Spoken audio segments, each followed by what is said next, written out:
Hey guys, welcome to the Swarm Report. My name's Hudah, and hey, typically I'm bringing you around the crypto AI ecosystem. We do it in about 30 minutes a day, but today's our own, I guess, liberation day. We're not going to do that today, and actually liberation from any talk of tariffs and any of that crazy stuff.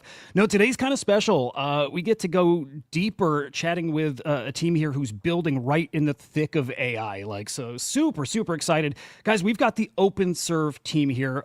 Guys, welcome. I would love if you could do a quick introduction. Let me get you up on the screen here, too. This is the OpenServ account. You got to give that a follow, and I'll drop that in the chat. But yeah, introduction. Would love to hear who you are, what you do, and maybe some background like pre-OpenServ too, just to set up, the background.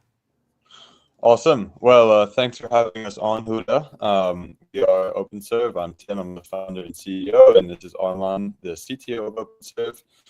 OpenServ, we have basically for the past year and a half been building a multi-agent orchestration platform. And what that means is we enable multiple agents to plug and play and coordinate together to execute complex tasks and work. AI agents, I know this is an AI agent-oriented show.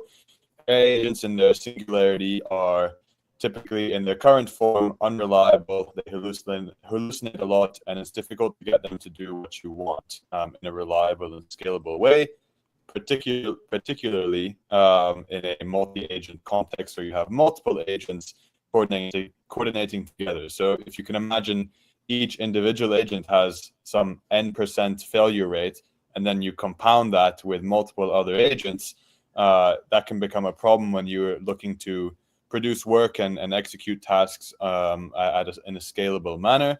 So we've basically built a platform with our own backend protocols and frameworks to enable this multi-agent orchestration to happen in a fashion that is scalable across businesses, projects, individuals, tasks of value, essentially. To dive into our backgrounds beforehand, I started this long after leaving college. During that time in between, was working at a VC fund in London in the biotech space, worked at a few different startups in AI, in marketplace SaaS, in crypto as well. So a bit of had my hands in a few different jars, and was waiting to basically find the right thing to really sink my teeth into. Was working on some blockchain mining stuff for quite some time, and obviously ChatGPT was kind of the big light bulb moment. From that moment forward, spent every day writing down notes, trying to think of ideas for things to build. Came across agents, dug my head into that, and out of that, the idea of OpenServ was born. With that, I'll pass it on to Arman. Thank you very much. So I'm Arman. I am the CTO at OpenServ, and before joining OpenServ, I was doing many things. So I've been a CTO for a very long time. I've built a career in building startups from scratch, usually from 0 to 1. And the goal for me has always been being on the cutting edge side of things, where I don't only use technology, but I create technology. And I have a master's degree in machine learning, which lay dormant for a while until AI became big again and became the hype. And 15 years ago, I was letting people type with their brain signals. And that's what we saw on your screen. My pinned tweet is one where I'm replicating that experiment many years afterwards with web technologies. So I've been in AI for a very long time, and with this recent push of large language models, I started building theories and approaches for the utility of these systems. And chat is great, as Tim mentioned. The industry, the people are discovering agents now. That's also great, perfect. But real value creation requires way more expertise, collaboration, and processes. And that's practically what we're bringing together at OpenServ, to give people a platform where real work can happen, real value can be created, whether it's in Web3 space or Web2 space, doesn't really matter. We give people, developers and users, the intelligent mechanisms for them to run these systems, to do whatever their hearts desire. So yeah, I've been also an entrepreneur many times, and I'm on the verge of recommending everyone to start their own companies or not, as it definitely has ups and downs. But I think for me, the most important part of any journey is how much creative you can be and how much you can add to the world and the collective consciousness of everyone in the world. I love the way you think, and by the way, like a ton of experience between the two of you that you're now bringing here to. I mean, a lot of us are getting into AI because of crypto, right? I mean, it's just it's the truth. It woke a lot of people up. I guess to that point, guys. I mean, really, that agent crypto sector took the world by storm last year, right? It was like Truth Terminal happened, this agentic explosion happened, but again, you guys were, I think, already in AI, focused on AI, I mean, building an AI so long before that, and well, I think this audience knows that AI has just been around and been built, been being built for so long. Some people don't realize, guys, like you have been here for a while already building. When did OpenServ start? And that like agentic explosion, was that a factor in any way in how you guys were building, or were you guys again already so into it and deep that none of that was surprising to you? Yeah, I mean, we didn't necessarily foresee the kind of explosion of this particular narrative that happened or that manifested over the last few months, mostly revolving around, you know, Twitter or like social agents. That was really kind of the main theme within this explosion of agents that were interacting with people on Twitter or on Telegram or on Discord. That wasn't really where we had our focus, because, you know, we were, I'd say, already looking a step beyond that. Like, okay, cool, that has novelty and is new and exciting, but what value does that really provide on a long-term basis? Who does that create value for?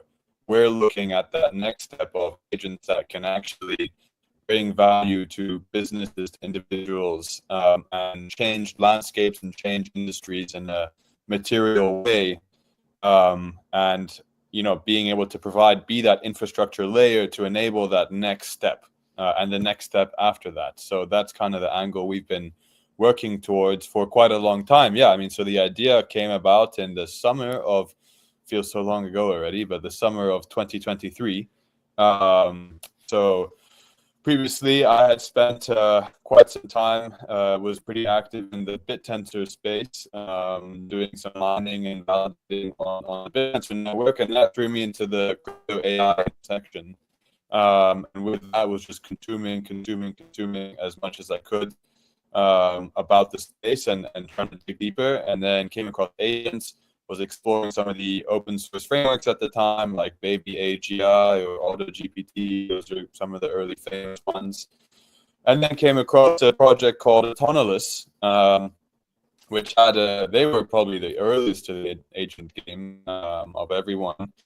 And they basically had the approach of, or the angle of using blockchain to create a co-ownership layer. So where users are essentially co-own the agents, and therefore take part in the governance of them, and as well as the sort of value creation, revenue generation. That's all, you know, delegated and managed through a distributed ledger. Is that co-owned via maybe a fungible token, or is that an NFT? I believe it's some sort of NFT, something like that. Yeah.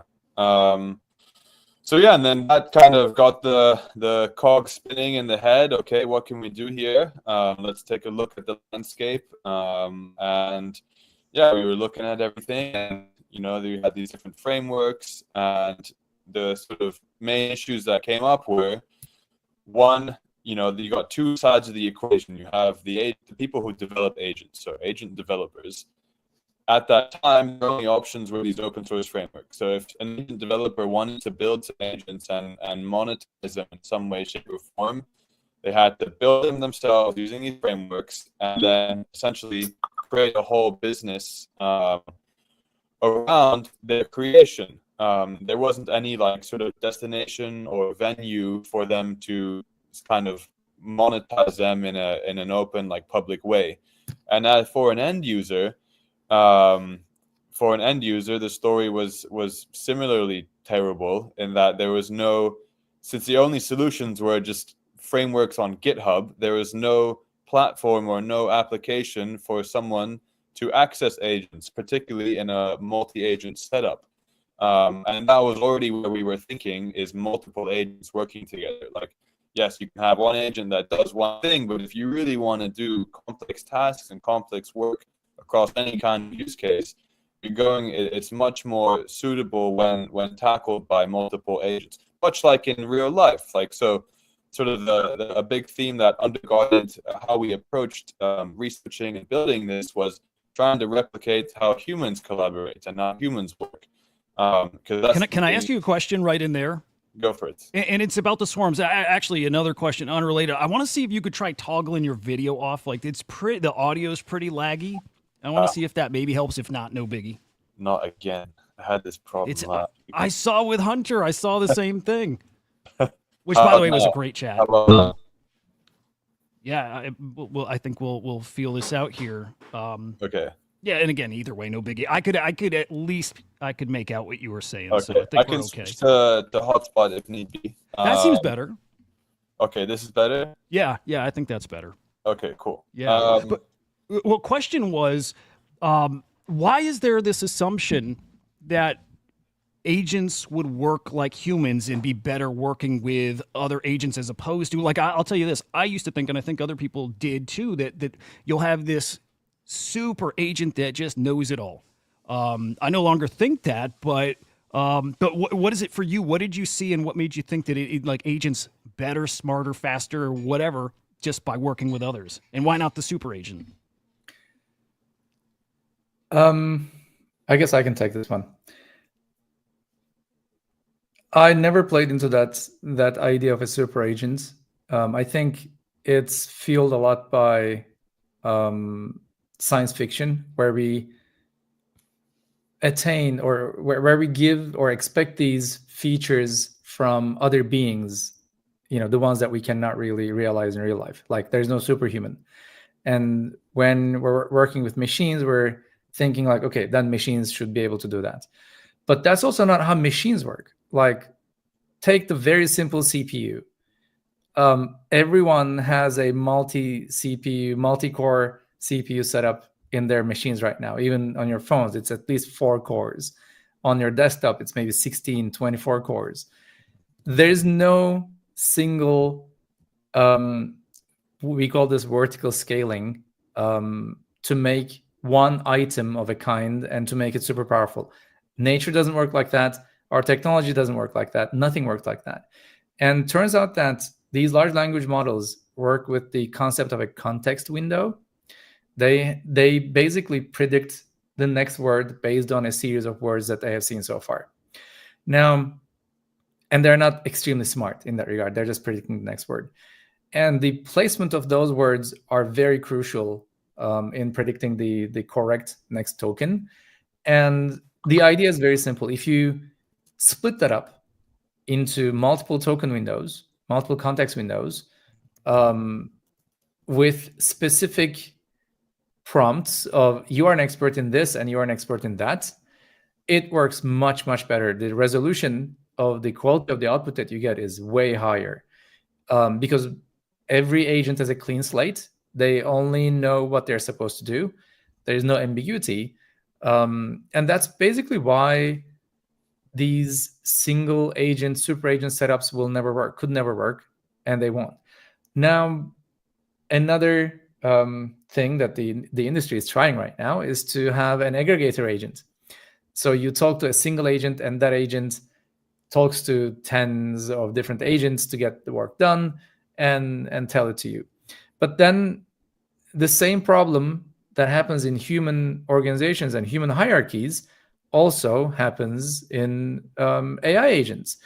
You have secondhand information when you talk to a single agent and that agent talks for you to other agents. When you cannot directly access the source, your capability or your capacity of solving a problem really is reduced by an order of magnitude. If you can directly talk to the creator of whatever that problem at hand is, your chance of getting it solved is much better, much higher, because it understands nuances way better. And this is where we kind of stray away from the rest of the industry. No, that's super interesting because I hadn't thought of it because it's digital, right? And you're getting the question, the request, the prompt, you're getting it across the board, the exact copy of it, but not necessarily. I really hadn't considered it, and we're gonna live that out and feel it out in real time. Our agent happens to be in one of the virtual's ACP swarms, the autonomous trading DAO, but that is the structure. It is an agent that's directing the rest of the agents, and there is a workflow. And you can imagine that's a challenge. That's something that has to be solved in that process. So really interesting. It definitely gave me something to think about already. So that's pretty cool. Tim, I know I had cut you off before too. If you had anything you wanted to finish up from that, otherwise I have so many questions, guys. No, I think Omar covered most of it. I mean, if you think about in real life, like a person, they're typically they're best trained at on like a singular kind of focus or a singular kind of skill, and I think similarly that applies here in agents. Like if you try and stack 15 different skills and capabilities into a single agent, it gets very convoluted and very complex very quickly. Hence the architecture of having multiple specialized agents. So each agent only has to focus on doing one thing, so you can minimize kind of the error rate and the variability there within that single agent. The crux then comes to having those agents work together. So imagine you're on a farm and you have a dog, a cat, a chicken, a pig, and whatever, and they all do different things, but they all are built in different ways. They all perhaps speak different languages. And getting them to work together is going to be a challenge. So while you may have sort of figured out the core competencies of each agent, the next step is how do you get them to communicate and collaborate together, and that is sort of one of the biggest challenges in sort of making this big next unlock. And that's where, that's kind of the vision we had early on.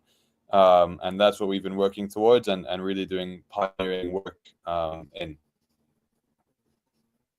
And you guys are like on point with the analogies and examples. Honestly, really good. It is, it's useful to help understand. By the way, how long do I have you guys? Because I know these are normally about 30 minutes and we can keep it to that. We can go longer if you guys have the time. We can go a little bit longer. Okay. Just want to make sure to get to the meat of OpenServ and the products. But okay, I'm going to ask a question. I don't know if this exercise makes a lot of sense. I'm going to try it anyways. But it's to help understand OpenServ and the product, because it's not one thing. It's not an agent launchpad. It's not a framework. It's not one specific thing. My understanding is it's much bigger, much more comprehensive. I look at it like it's not like an L1 solution. It's like layer zero. There's a lot of stuff built on top of this or aggregated in OpenServ. So here's the thing. I think a lot of the AI products are hard to understand because a lot of new terminology and new concepts, but also because a lot of these AI products out there simplify things we're already doing, make them faster, more efficient, easier to use. And I think people don't always value products that just simplify things too. So there's all these different elements there. Cato is like a great example of something that probably hard to understand, like the product there. It gets massive mind share. And that information and that mind share is so valuable, right? But I think people still struggle to understand Cato and what that is in 2 years. So for you guys, that's the exercise. What do you picture OpenServ being in 2 years? And I think that helps frame the products and the individual things you guys do. If we can picture it a couple years out, more matured. Yeah, I mean, it's basically just an evolution of what it is now. Like we've essentially created this groundwork, or the foundation, so to speak, to enable all of these complex interactions to take place. And now it's basically progressing to the next stage of having things built on top. So having businesses, build complex workflows that automate different functions within their business, having solopreneurs come on and build different teams. Instead of hiring people, you can hire agents to do things. In crypto, it's abstracting a lot of the shitty UX that plagues the space. So having information extracted and researched and synthesized and presented to a user in a much more intuitive and simple way. No more does one have to browse across 15 different websites and constantly be on Twitter with 50 different tabs open, and like a lot of these things can be abstracted away for an end user. And yeah, really have this be kind of and I guess launchpad is a difficult word with how it's used in other contexts, but really be sort of a launchpad for this next wave and this next era in how we do things, how we research, how we analyze, how we find data, how we consume data, how we perform tasks, how we do work. It spans across a whole number of modalities. The aggregation, I need it like now. People see my tabs and like, what's up here? Nothing. I mean, it's 50, 100 tabs. It's checking in dozens of accounts, dozens of times throughout the day. On X outside, it's a lot, and I already see the value in anything that lets you, that will feed you that information. Again, aggregates it for you, and so there's stuff I've already looked ahead at some of your products that have me very excited. But I want to have you maybe touch on. Well, you pick first if you want to do Dash.Fun or if you want to talk about Builder's Playground. But both of them we have to talk about.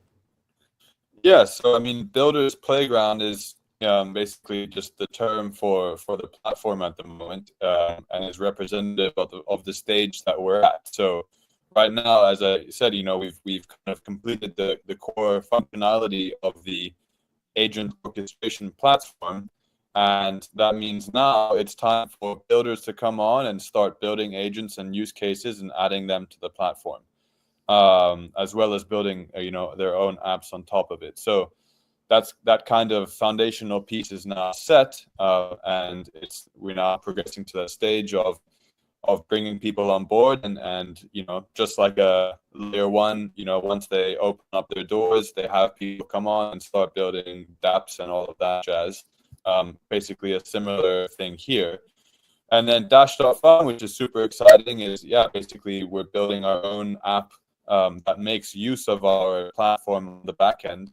So and the goal with Dash.Fun is to, as I sort of mentioned earlier, kind of streamline the extremely clunky user experience that a crypto trader or investor or participant has to slog through in the current environment. So basically automating and simplifying the discovery, research, and trading of crypto tokens and projects. And leveraging agents, particularly multiple agents, to perform complex actions on the back end and then present information to a user in a super simplified and user-friendly way. And with that, and doing this in a kind of the big unlock here is doing it in the sort of dashboard context. So you don't have to have 10 different windows with 20 tabs open anymore. You can have a customizable dashboard with different modules and tiles that perform different functions, and you can have it all in one place. And that's kind of where the tagline, the homepage of crypto, comes from, where you can just aggregate all of these different activities into one single unified environment. And this can just stack and stack and stack into becoming so much more. We can add socializing elements, entertainment elements, really grow on that and build on that kind of principal idea, and just kind of create a unique experience across the different sort of paths that a crypto user has to take in the current landscape. and really revolutionize the way someone interacts with the space. I think the dashboard presentation or interface, I think that's one of these things that I don't know if many people have ever like really gotten to like utilizing a site that is just customized dashboards like that. But I think once they do, they don't go back because of how customizable it is. It's literally like it's yours. It's personalized to you. The information you want to see, like kind of laid out exactly how you want it. And look, this is like a maybe not a perfect version of that, but even something like on X, I remember at some point, might still be there, but like an advanced mode where you have these panels on your screen. Right. And I can't remember if you could direct it to certain accounts, but that was a moment for me. That was an aha moment where I'm like, that's the way I want to ingest whatever. And at some point, even with our the Crypto Slam website, I was like, well, I would love to have these 5 NFT collections here that I'm tracking, and these couple blockchains and these couple tokens, but that's all I want to see. And this is that presentation again. I think people are going to realize how much they've been missing that kind of layout and customization once they get their hands on. Which, by the way, this is live when? So the very first iteration is going to be coming out later this month. Oh, no way. So we're starting off. Yeah, the idea is to kind of build in the open. So we basically start off just with a handful of modules, and we, as mentioned, build in the open. So continually add more and more modules, get feedback, listen to what users want, and build with the community in an iterative manner, and really have it shaped together into the thing that I think everyone sort of sees the potential of. What was I was going to say, by the way, I'm probably going to lose power. It's like starting to storm like crazy. So if if I'm not back in a few, do your thing, bounce, but we'll see if we can make it through. Sounds good. But yeah, what I wanted to say was, as this crypto space has evolved, the value of signal has become signal has become increasingly more valuable as the kind of dilution of the space, the number of tokens being created versus how it was 1, 2, 3, 4 years ago is insane, which means there's an infinitely more amount of noise in the space, which makes it infinitely more difficult for a participant to through that noise, find signal and find actionable information.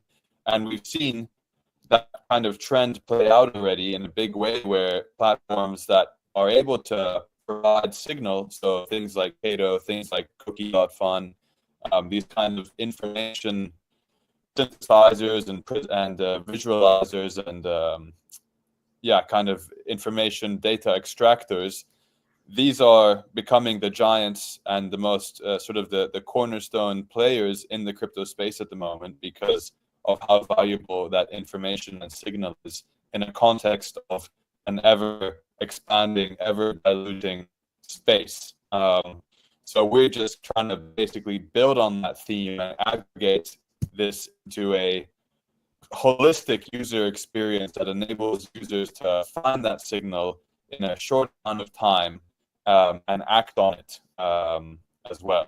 And I think that is I think the value of that is almost intangible. I'm not sure if we also like showed everything in our teasers, but that acting on that signal is really the game changer, and that's where our core technology shines through, because probably this is as real as it could get. It like you're dealing with real money and actual allocation of your funds and your sources, right? So what you do there is critical and clinical, and that's where our core technology shines through and will be a game changer for Dash.fun. Yeah, because it goes back to our very first opening conversation here, is particularly when it involves money and funds, you need a system that you can rely on to reliably carry out the actions you want to do and not make mistakes, not make hallucinations, and have the guardrails in place to ensure that errors aren't happening. Because you don't want, if you have $100,000, $1 million in your wallet, and you tell the, hey, spend 5 ETH on buying XYZ token, and that agent messes up and accidentally does 50 ETH, and it's some illiquid shitcoin that you can't get out of now, you're screwed, and that's terrible, and that's even worse UX than just how crypto is at the moment. So in order to really make that big leap to this next evolution of how we interact with the space and how we trade and how we invest and all of that, we need to have the infrastructure that enables that to happen in a secure way, where we know mistakes aren't going to happen, where we have the guardrails in place to ensure they don't happen. And that's where our technology really shines, because that is what we've been building. What are those guardrails? What does that look like? So we have, well, you want to go for this one? Are we getting to shadow agents? Is that part of, I'm sorry, that stuck out to me on the light paper. I thought that was cool. Yes. So that is the biggest differentiator here. So any agent that works on the platform have 2 shadow agents right now that work for it. So we're already, like, whenever there's a single agent, there's already a team that's working with that agent to make it smarter, to make sure that it's doing the right thing, that is in line with its mission, its role, and that's in line with what the user requested. So a second pair of eyes, if you will, or a third pair of eyes, if you will. And we're practically trying to cut down on these mistakes, errors, or hallucinations by breaking the problem and the responsibility up into smaller chunks, which are way easier to digest. So the agent on the platform, and in the future, people will also be able to contribute to Dash.Fun with their own agents and their own tiles. You don't have to worry about the smarts of the AI and whether it's going to perform well with maybe vague input from the users, because we have measures for that in place through the shadow agents. If something is unclear, we make sure that doesn't really get executed. We clarify that with the user, their intent, and make sure we take action on that. Obviously, AI is still, hallucinating. There's no clear solution to hallucination, and it's still going to be dumb. And that's why these measures are vital in ensuring the output is reliable. And even if money is not involved in the regular platform as well. Right now, the majority of the experience with LLMs or AI is you fiddle with it until it gives you the right thing, which is not how real value creation happens in real life. Like, you trust experts, they do the job, you maybe just check in with them and get the result. And you're not like every single minute on top of them, have you done this? But this is wrong. Did you also consider this? But while fixing this, you broke the other thing. That never happens with real intelligence, which is the experience right now with AI. And we're also practically trying to fix that. And these measures will be, well, it started just as an idea of a QA, quality assurance, but evolved more into a second brain for the agents on our platform, including Dash.Fun, because you should be able to delegate some of your tasks in your brain into a more sophisticated mechanism that knows how to deal with those issues. Super interesting. Yeah, and like the output validation is a huge value add to the system for all tasks, and particularly ones involving funds, of course, right? So if a user has a prompt that says spend 5 ETH and then the MetaMask transaction shows spend 50 ETH, our system is intelligently going to pick that up and say, hey, wait a second, this doesn't match up with what you wanted. Please double check and make sure that it's right. And that system is invaluable. And that goes across, and that's kind of a simplistic example that's relatively easy to make happen, because it's just simply matching up the number on the prompt with the number in the transaction hash. But it even works in a more sophisticated manner on more intangible things. So, for example, we have like a podcast creator, and if you put in the prompt and the podcast and the video podcast that's generated from that, if the content of the video doesn't match the prompt, it'll catch that as well. So we have a really intelligent system for extracting the sort of metadata of every file, and then there's a system that matches that up against the prompt, and we can tell whether something is on track or not. And obviously, the use case in crypto is obvious, but if you scale this to enterprise work and things of value in the business world, it's also hugely important. Mike Bennett has a great question. He says, how valuable is an agent that prevents a 5 ETH mistake? And it's like even more than that. Yeah, how valuable is a system or protocol or framework or whatever that solves it? And there's massive projects out there that's their product. That's their main goal. It is solving machine hallucinations. And I don't know. I mean, is it something that can be solved, or will there always be a degree of it as long as this is predictive? Yeah, the current large language model technologies cannot just solve this. Like, there's no cure to it, but you could cure the symptoms with additional mechanisms like this.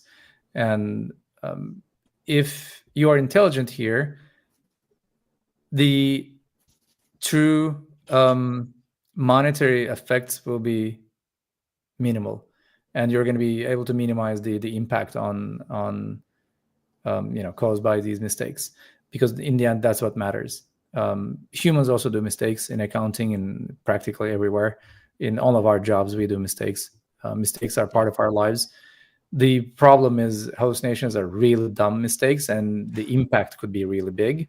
So we're trying to put things in place to minimize that impact, if not remove it completely.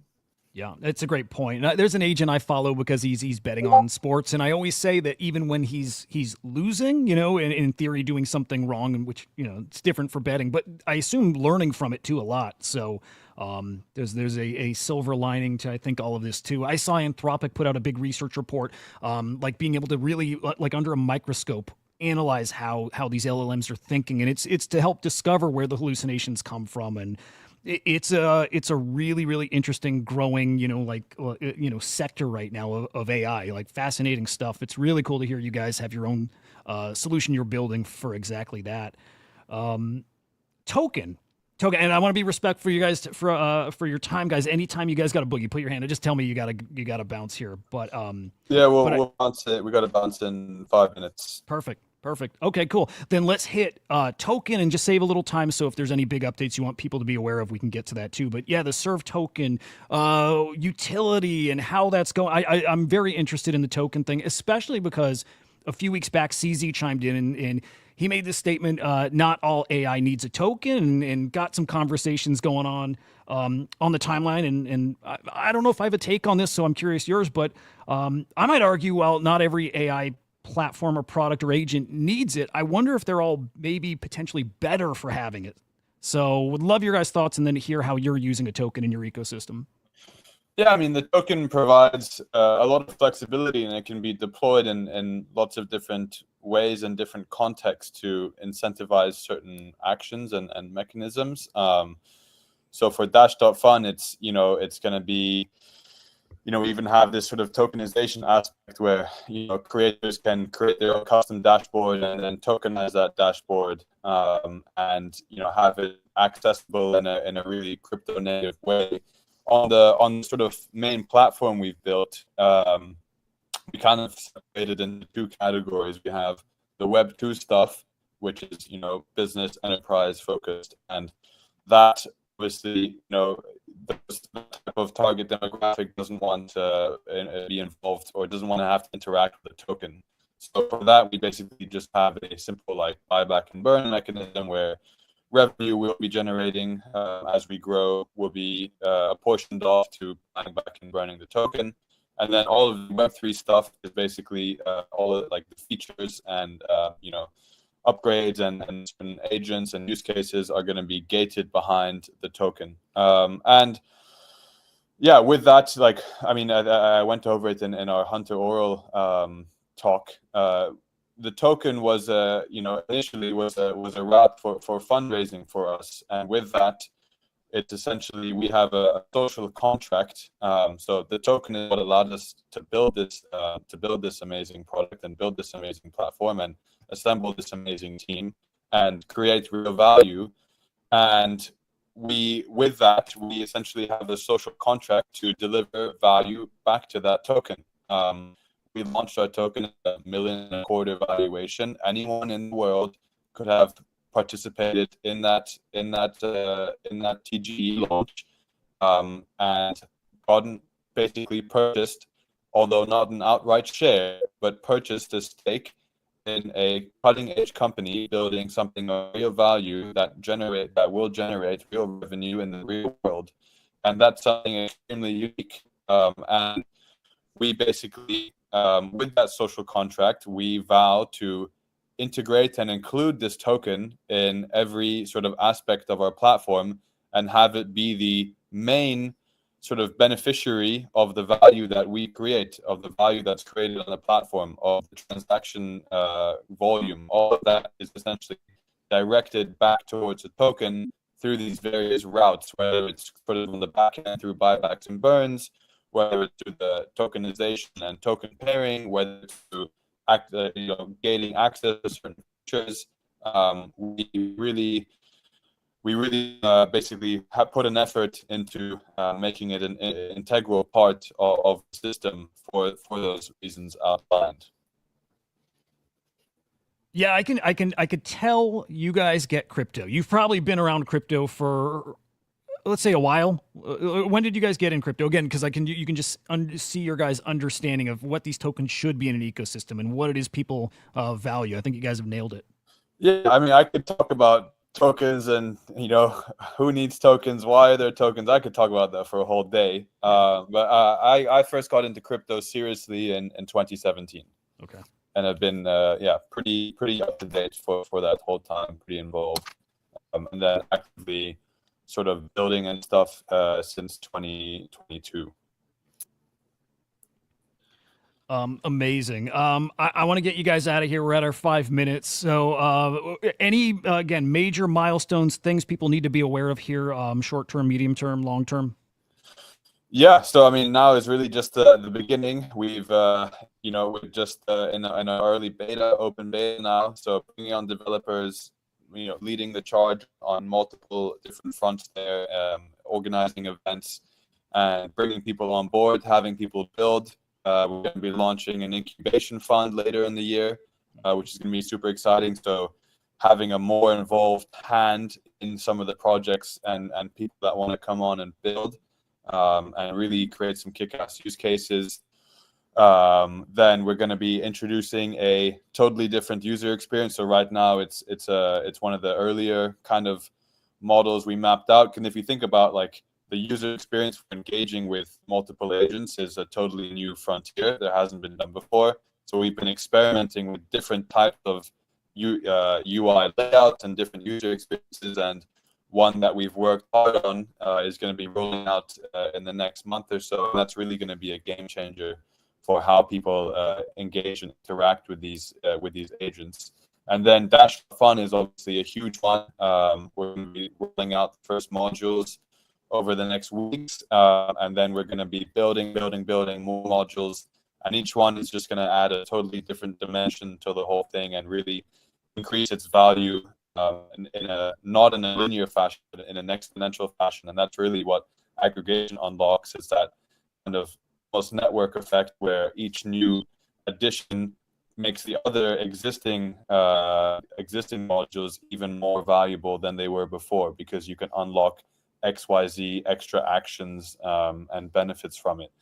And then bringing that all together into sort of the sort of end product of Dash.Fun.